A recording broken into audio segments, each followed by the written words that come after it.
Le Seigneur annonce la paix pour son peuple et ses fidèles, et pour ceux qui reviennent vers lui. Au nom du Père et du Fils et du Saint-Esprit, la grâce de Jésus notre Seigneur, l'amour de Dieu le Père et la communion de l'Esprit Saint soient toujours avec vous. Oui, le Seigneur annonce cette paix tant désirée dans notre monde, cette paix que nous désirons aussi pour chacun d'entre nous. Au début de l'Eucharistie, avec confiance, demandons la grâce du pardon. Cette grâce pacifie notre cœur.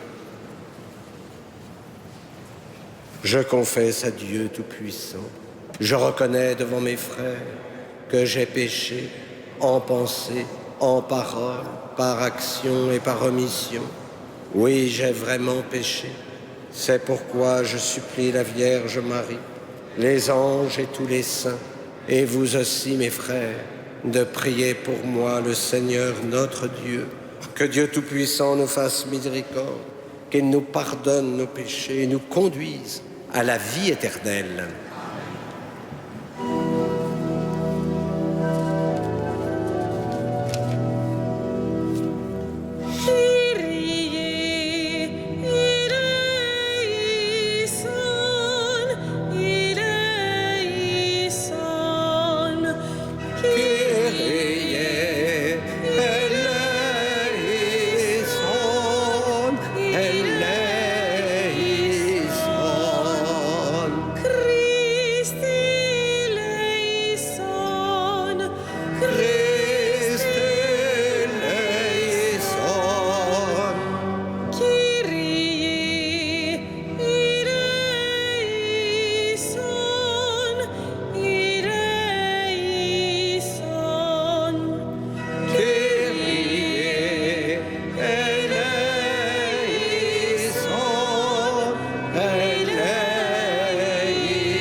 Prions le Seigneur. Réveille, Seigneur, le courage de tes fidèles, qu'ils soient plus ardents à profiter de tes grâces pour obtenir de toi de plus puissants secours. Par Jésus-Christ, ton Fils, notre Seigneur et notre Dieu, qui vit et règne avec toi et le Saint-Esprit maintenant et pour les siècles des siècles.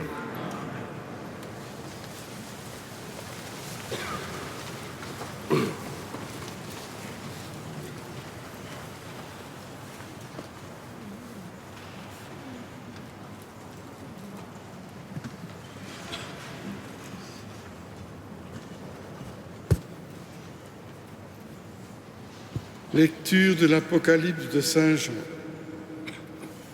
Moi, Jean, j'ai vu un ange qui descendait du ciel.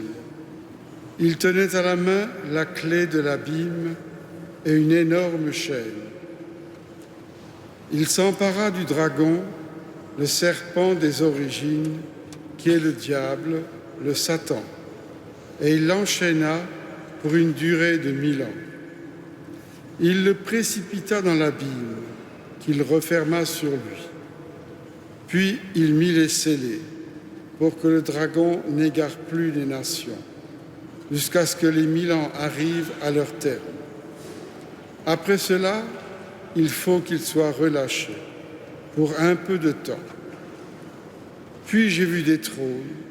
À ceux qui vinrent y siéger fut donné le pouvoir de juger. Et j'ai vu les âmes de ceux qui ont été décapités à cause du témoignage pour Jésus et à cause de la parole de Dieu, eux qui ne se sont pas prosternés devant la bête et son image et qui n'ont pas reçu sa marque sur le front ou sur la main. Ils revinrent à la vie et ils régnèrent avec le Christ pendant 1000 ans. Puis j'ai vu un grand trône blanc et celui qui siégeait sur ce trône. Devant sa face, le ciel et la terre s'enfuirent, nulle place pour eux. J'ai vu aussi les morts, les grands et les petits, debout devant le trône. On ouvrit des livres, puis un autre encore, le livre de la vie. D'après ce qui était écrit dans les livres, les morts furent jugés selon leurs actes. La mer rendit les morts qu'elle retenait. La mort et le séjour des morts rendirent aussi ceux qu'ils retenaient. Et ils furent jugés chacun selon ses actes. Puis la mort et le séjour des morts furent précipités dans l'étang de feu. L'étang de feu, c'est la seconde mort.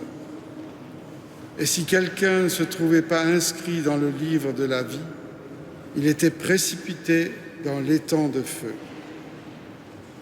Alors j'ai vu un ciel nouveau et une terre nouvelle, car le premier ciel et la première terre s'en étaient allés, et de mer il n'y en a plus. Et la ville sainte, la Jérusalem nouvelle, je l'ai vue qui descendait du ciel d'auprès de Dieu, prête pour les noces, comme une épouse paraît pour son mari. Parole du Seigneur.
Le Seigneur soit avec vous.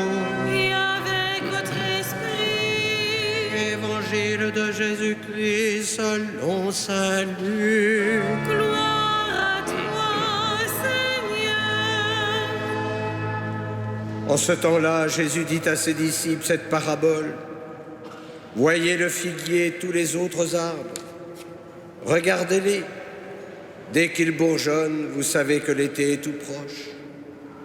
De même, vous aussi, lorsque vous verrez arriver cela, Sachez que le royaume de Dieu est proche. Amen, je vous le dis, cette génération ne passera pas sans que tout cela n'arrive. Le ciel et la terre passeront, mes paroles ne passeront pas. Acclamons la parole de Dieu. Louange à toi, Seigneur Jésus.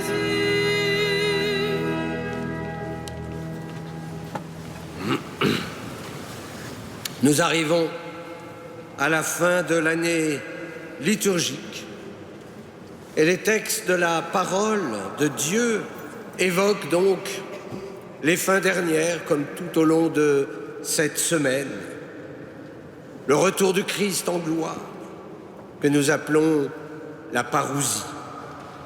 Ah, c'est vrai, nous voudrions savoir le jour et l'heure exacte du retour. Mais malheureusement, je dirais peut-être heureusement, nous ne la connaissons pas. D'ailleurs, même le Christ l'ignore. Seul le Père, parce qu'il est la source du dessein d'amour, la connaît. Et donc, eh bien, il nous faut vivre chaque jour comme si le Christ allait revenir. Mais c'est vrai aussi pour notre Pâques, pour notre passage. On ne connaît pas le jour de notre mort. Et là, j'allais dire tant mieux, parce que nos dernières heures seraient bien invivables. Pour être dans la sérénité, et surtout pour vivre l'abandon spirituel, il faut plutôt contempler le lieu où nous sommes attendus. Et ce soir, c'est Saint Jean, dans l'Apocalypse, qui nous montre la ville sainte, la Jérusalem nouvelle. Oui, c'est la victoire de Dieu sur Satan. C'est le jugement dernier où tant de martyrs sont évoqués. J'aime les âmes de ceux qui ont été décapités. Comment ne pas penser ce soir aux martyrs d'Orient, plus près de nous, au Père Hamel, égorgé l'été dernier, en train de célébrer l'Eucharistie. Eh bien, désormais, il règne avec le Christ. Il y a aussi tous ceux dont les noms sont inscrits dans le livre de vie. Ils sont jugés selon la justice distributive. Saint Jean dit, ils sont jugés selon leurs actes. Dieu récompense et Dieu punit. Oui, mais n'allez pas oublier cette justice salvatrice, la justice qui sauve. Et cette justice englobe la justice du jugement dernier. Parce que la justice salvatrice, elle n'est qu'amour miséricordieux, car je vous l'ai déjà dit, vous ne ferez jamais naître de la vengeance dans le cœur de Dieu. Alors ce soir, nous avons sans doute à renouveler notre confiance en cet amour. Nous sommes invités à nous abandonner à l'amour pour chasser toute peur. Et à ce moment-là, apparaît la vision de la cité sainte. La ville sainte, je l'ai vue, qui descendait du ciel d'auprès de Dieu, prête pour les noces, comme une épouse parée pour son mari. Oui, le mystère de l'Église se dévoile dans sa plénitude. Il y a l'Église pérégrinante, l'Église qui chemine sur terre, c'est-à-dire nous. Nous sommes des pèlerins. Il y a l'Église qui se purifie avant la vision de Dieu. Et enfin, il y a l'Église triomphante, celle qui participe déjà aux noces de l'agneau. Comme il est beau, en cette fin du cycle liturgique, de fixer nos yeux vers le royaume. L'Avent, que nous commencerons demain soir, Noël, le carême, le temps pascal, le temps ordinaire, qui est d'ailleurs souvent extraordinaire, prépare nos cœurs à vivre notre propre Pâques, notre passage vers celui que nous avons tant cherché par le cœur. Mon âme s'épuise à désirer les parvis du Seigneur. Amen.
Prions ensemble au moment d'offrir le sacrifice de toute l'Église. Tu nous as demandé, Seigneur, de te consacrer ces présents. Accepte-les, et pour qu'ils nous disposent à te plaire, fais-nous garder tes commandements. Par Jésus, le Christ, notre Seigneur. Le Seigneur soit avec vous. Élevons notre cœur. Rendons grâce au Seigneur notre Dieu. Vraiment, Père très saint, il est juste et bon de te rendre grâce, toujours et en tout lieu, par ton Fils bien-aimé Jésus-Christ. Car il est ta parole vivante, par qui tu as créé toutes choses. C'est lui que tu nous as envoyé comme Rédempteur et Sauveur, Dieu fait homme, conçu de l'Esprit Saint, né de la Vierge Marie, pour accomplir jusqu'au bout ta volonté, rassembler du milieu des hommes un peuple saint qui t'appartienne. Il étendit les mains à l'heure de sa passion, afin que soit brisée la mort et que la résurrection soit manifestée. C'est pourquoi, avec les anges et tous les saints, nous proclamons ta gloire en chantant d'une seule voix.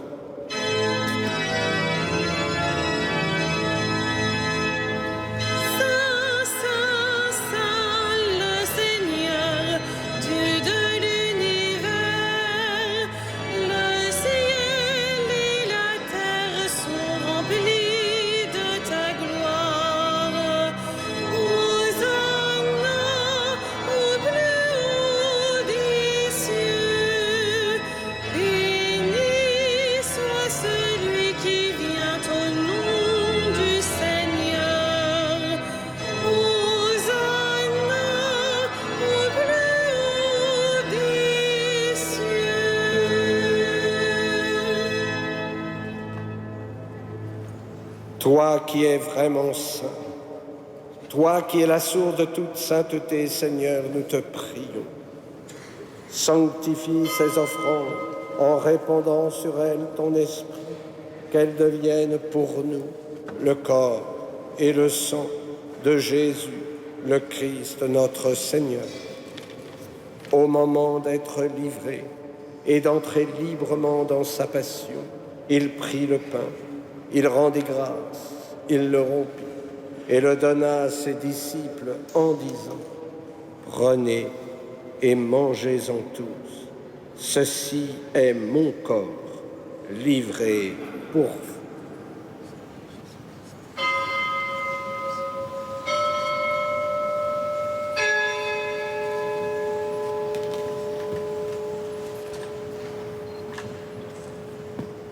De même, à la fin du repas, il prit la coupe. De nouveau, il rendit grâce et la donna à ses disciples en disant : « Prenez et buvez-en tous, car ceci est la coupe de mon sang, le sang de l'alliance nouvelle et éternelle, qui sera versé pour vous et pour la multitude en rémission des péchés.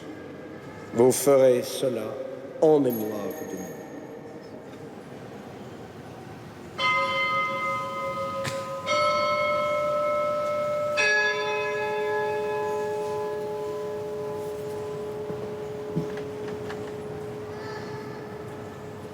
Proclamons le mystère de la foi. Gloire à toi qui es mort, gloire à toi qui es vivant, notre Sauveur et notre Dieu. viens Seigneur Jésus. Faisant ici mémoire de la mort et de la résurrection de ton Fils, nous t'offrons, Seigneur, le pain de la vie et la coupe du salut. Et nous te rendons grâce car tu nous as choisis pour servir en ta présence. Humblement, nous te demandons qu'en ayant part au corps et au sang du Christ, nous soyons rassemblés par l'Esprit Saint en un seul corps. Souviens-toi, Seigneur, de ton Église répandue à travers le monde. Fais-la grandir dans ta charité avec notre pape François, notre évêque André, ses auxiliaires et tous ceux qui ont la charge de ton peuple. Souviens-toi aussi de nos frères qui se sont endormis dans l'espérance de la résurrection. Souviens-toi ce soir en particulier de Cataldo et de Philomena et de tous les hommes qui ont quitté cette vie. Reçois-les dans ta lumière auprès de toi. Sur nous tous, enfin, nous implorons ta bonté. Permets qu'avec la Vierge Marie, la bienheureuse Mère de Dieu, Saint Joseph, son époux, avec les apôtres et les saints de tous les temps qui ont vécu dans ton amitié, nous ayons part à la vie éternelle et que nous chantions ta louange par Jésus-Christ, ton Fils bien-aimé. Par lui, avec lui et en lui, à toi, Dieu le Père Tout-Puissant, dans l'unité du Saint-Esprit, tout honneur et toute gloire, pour les siècles des siècles.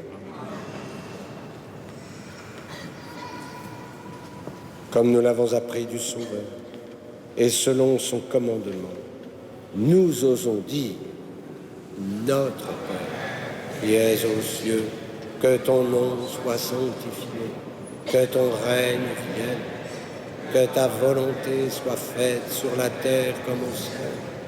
Donne-nous aujourd'hui notre pain de ce jour. Pardonne-nous nos offenses, comme nous pardonnons aussi à ceux qui nous ont offensés. Et ne nous soumets pas à la tentation, mais délivre-nous du mal. Délivre-nous de tout mal, Seigneur, et donne la paix à notre temps. Par ta miséricorde, libère-nous du péché. Rassure-nous devant les épreuves en cette vie, où nous espérons le bonheur que tu promets et l'avènement de Jésus-Christ, notre Sauveur. À toi qu'appartiennent le règne, la puissance et la gloire pour les siècles des siècles. Seigneur Jésus-Christ, tu as dit à tes apôtres : je vous laisse la paix, je vous donne ma paix. Ne regarde pas nos péchés, mais la foi de ton Église. Pour que ta volonté s'accomplisse, donne-lui toujours cette paix et conduis-la vers l'unité parfaite, toi qui règnes pour les siècles des siècles. Et que la paix du Seigneur soit toujours avec vous Et avec votre esprit. et dans la charité du Christ, donnez-vous la paix.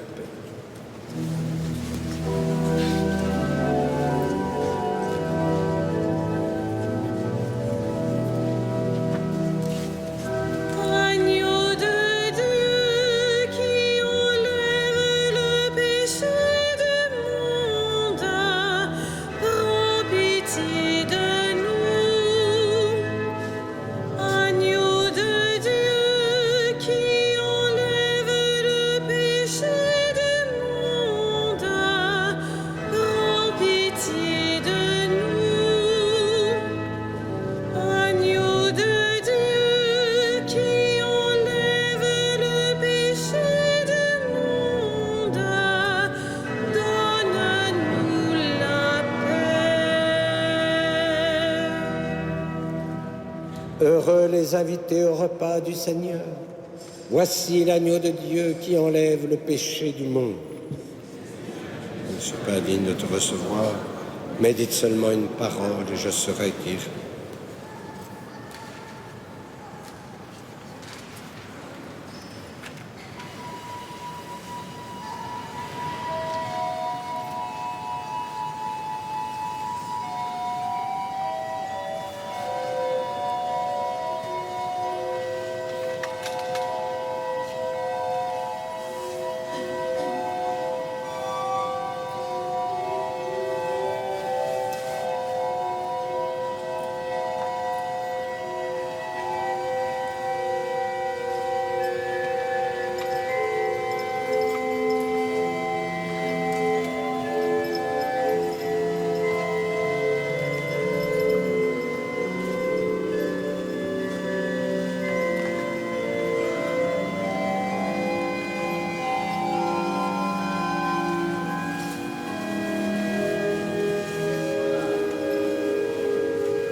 Je suis avec vous tous les jours, dit le Seigneur Jésus, jusqu'à la fin des temps.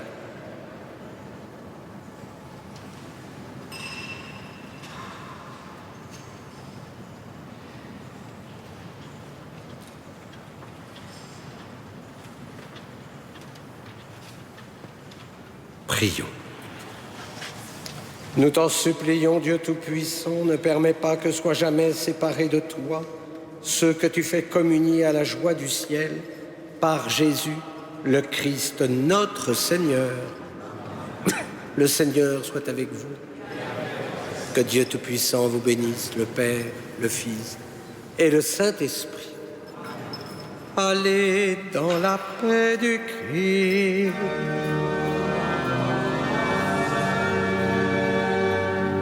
Et comme nous en avons l'habitude dans cette cathédrale, chaque soir nous nous tournons vers Notre-Dame et nous allons lui confier aussi toutes celles et tous ceux qui nous ont suivis par la télévision catholique. Salve Regina.